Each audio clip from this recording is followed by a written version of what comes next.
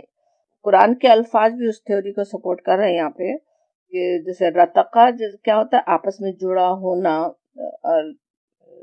اور آج جو معلومات ہے انسان کو اس وقت کی وہ یہی ہے نا کہ وہ ماس جو تھا وہ بھی جیسے اپنے نیوکلیس کی طرف ہی بڑھ رہا تھا اور زیادہ جیسے ہوتا جا رہا ہو نا بالکل بند بند ہوتا جا رہا ہو. اور پھر بگ بینگ کے ساتھ فتح پھٹ گیا الگ الگ ہو گیا پھیل جانا. اور پھیلا بھی کیسا جیسے آج کائنات مسلسل پھیلتی بھی چلی جا رہی ہے انسان کو پتہ ہے. اس بات پہ اس تھیوری کو بھی جیسے اس آیت کے ذریعے سمجھا بھی جا سکتا ہے کہ ہاں ہو سکتا ہے وہ صحیح ہو نا. قرآن کا یہ اعجاز ہے کہ اگرچہ قرآن ہمیں کوئی اسٹرونامی نہیں پڑھا رہا, کوئی جو اس کو پڑھانے کے لیے قرآن نہیں نازل ہوا, توحید کی دلیل دینے کے لیے نشانی بتائی گئی ہے جو ہر زمانے میں انسان اپنی سمجھ اپنی معلومات کے لحاظ سے اس سے سمجھتا رہا ہے, سمجھ سکتا ہے ہمیشہ ہی نا. قرآن کو ویسے انسانی تحقیقات کی ضرورت نہیں ہے کہ اس کی وجہ سے کہ اچھا ہاں یہ بات آج ہم جانتے ہیں تو اچھا ہاں قرآن صحیح ہے, یہ بات ایسی نہیں ہے. بلکہ قرآن کے بیان سے انسانی تحقیقات کو سپورٹ ملتی ہے نا. آج سائنس کو قرآن سپورٹ کرنے والا ہے نہ کہ سائنس قرآن کو سپورٹ کرے. دوسرے الفاظ میں سوچیں بگ بینگ کی تھیوری قرآن کے الہامی ہونے کی دلیل نہیں ہے بلکہ قرآن کی آیت کی وجہ سے ہم سوچ سکتے ہیں کہ شاید انسانوں کی بنائی ہوئی یہ تھیوری صحیح ہے. اور انسانی معلومات تو ویسے بھی بڑھتی ہی رہتی ہے نا. یہ تھیوری آج ہے لیکن کل کچھ اور بھی ہو سکتی ہے, انسان کچھ اور بھی بعد میں سمجھ سکتا ہے, آگے پھر قرآن کے الفاظ اس کے بھی مطابق ہو سکتے ہیں جب کچھ اور انسان کی معلومات بڑھ جائیں. کس طرح سے بدلتی بھی رہی نا انسانوں کی معلومات. کبھی انسان سمجھتے تھے زمین ساکن ہے اور سورج چاند گھوم رہے ہیں, پھر پتہ چلا کہ نہیں زمین گھوم رہی ہے سورج ساکن ہے. اب پتہ چل رہا ہے کہ نہیں پورا نظام شمسی بھی کہیں چلا جا رہا ہے. ان سب کے لیے قرآن میں ہمیں نشانیاں ملتی ہیں. سورہ یاسین پڑھیں تو ساری تھیوری صحیح سمجھ میں آتی ہیں, کس طرح سورج چلا جا رہا ہے کہیں سارے اپنے نظام شمسی کے ساتھ. لیکن یہ صدیوں پہلے نازل ہونے والی آیات کیسے حق ہی ہیں, ہمیشہ بس حق بیان کر رہی ہیں, کوئی غلط کبھی بھی ثابت اس کو کیا ہی نہیں جا سکا نا. بالکل ایکوریٹ بات جو ہے وہ قرآن کی ہے, بالکل صحیح بات نا. جیسے اس کے نزول کے وقت وہ بات بالکل صحیح تھی, آج بھی بالکل اسی طرح سے وہ صحیح بات ہے. اور پھر کہا جا رہا ہے اب ایک اور نشانی آگے دکھائی جا رہی, اسے ہم نے وجعلنا من الماء کل شیء حی, اور بنائی ہم نے پانی سے ہر چیز جان, ہر چیز کو زندہ ہم نے کیا. پانی کے ذریعے زندگی پیدا ہوئی, اس کی وہ بات سورہ نور میں بھی کہی گئی جیسے واللہ خلق کل دابۃ من ماء, اور اللہ نے پیدا کیا ہر جاندار کو پانی سے. ہم جانتے ہیں کس طرح ہر چیز میں ہر جاندار چیز کو ہی پانی کی ضرورت ہے نا, اس کے بغیر زندہ ہو نہیں سکتی. ایک انسانی جسم کا کچھ 60% حصہ ہے پانی ہی ہے نا, ہر جاندار چیز کے اندر اسی طرح سے ہے. اور اس صرف حیوانات ہی نہیں نباتات کا بھی ہمیں پتہ ہی ہے. اور اس پانی کو مہیا کرنے کے لیے پھر اس دنیا میں کتنے انتظامات کیے گئے نا. زمین کی پیدائش کے وقت ہی کتنا بڑا پانی کا ذخیرہ یہاں رکھ دیا گیا, اس پانی کو ہر جگہ پہنچانے کے لیے پھر کیسا زبردست نظام بنا دیا گیا. پانی کے ذخیروں کے اندر کتنے جاندار پیدا کیے جن پر زمین پہ بسنے والے جاندار بھی ڈیپینڈ کر رہے ہیں. پانی اور اس کے جیسے ڈسٹریبیوشن کا جو پورا سسٹم ہے کتنا زبردست, اس کا سوچیں تو کیا کتنے صفحوں کے صفحے ہم لکھ سکتے. وہ سب کس طرح اللہ کی وحدانیت اور کائنات کے ایک الہ ہونے اور اس کی ربوبیت کی جیسے گواہی دے رہے ہیں نا. پورے زمین و آسمان کا ایک ہی الہ ہے. جس طرح وہ اوپر سے آنے والے سورج سے کیا کام ہو رہے ہیں, کیسے ہوائیں کیا کام کر رہی ہیں, سمندروں سے کا پانی کیسے اڑ رہا ہے, کیسے بخارات بن رہا ہے, کیسے وہ اوپر جا رہا ہے. تو انسان اس پر غور جتنا کرے کیسے اپنے رب کو پہچان بھی سکتا ہے اور پھر اس کا شکر گزار بھی ہونا. اور یہ ساری نشانیاں اللہ پر ایمان اور توکل بڑھانے والی ہیں. اسی لیے اس کے سامنے سوال بھی رکھا جاتا ہے نا. جس انداز سے آیت شروع ہوئی تھی سوال اور نہیں میں سوال تھا نا, کہ اولم یرو، کیا وہ نہیں دیکھتے، ولم یر الذین کفروا، کیا نہیں دیکھتے وہ جنہوں نے کفر کیا. اسی طرح افلا یؤمنون، پھر کیا نہیں وہ ایمان لاتے.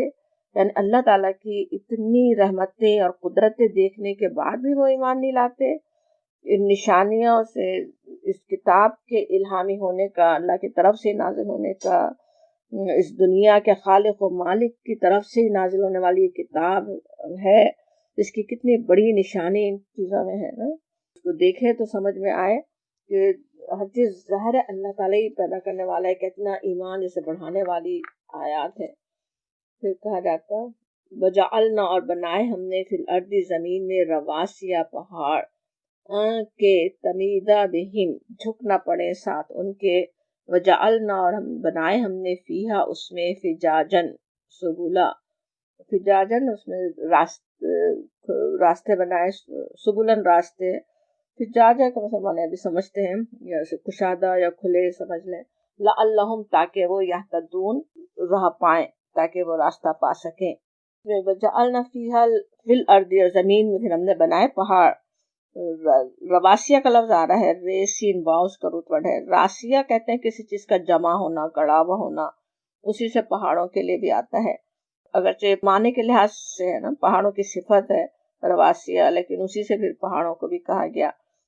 جیسے دور تک پھیلے ہوئے پہاڑوں کا سلسلہ یا زبردست قسم کے پہاڑ، ان کو جیسے رواسیہ کہا گیا.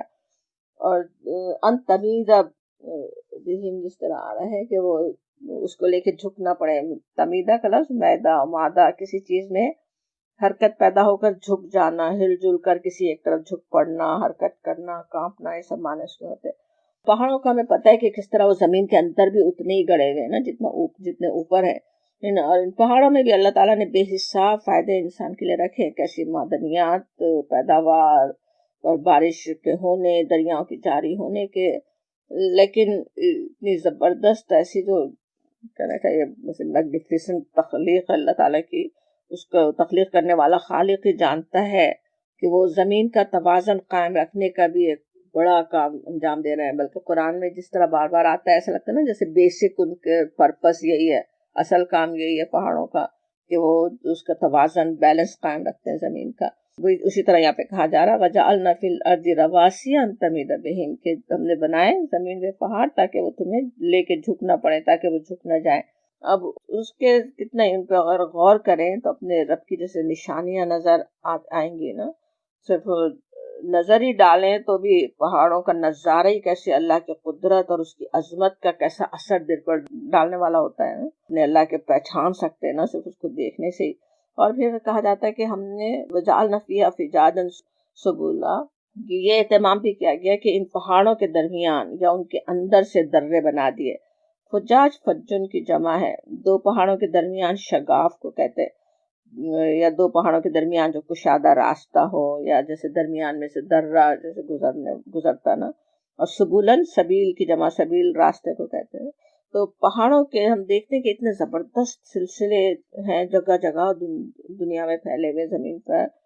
لیکن کس طرح وہ اللہ تعالیٰ کی، اللہ جو خلاق علیم ہے، الحکیم ہے، اس کی شان ہے نا کہ ایسا نہیں ہوا کہ انسانوں کے جیسے کسی انسان کسی ایک حصے میں پھنس کر رہ جائیں، دوسری طرف جا نہ سکیں، ادھر سے ادھر جا نہ سکیں. ایسا ہوتا تو کیسے کچھ لوگوں کے لیے اپنی زندگی سنبھالنا ہی مشکل ہو جاتا ہے.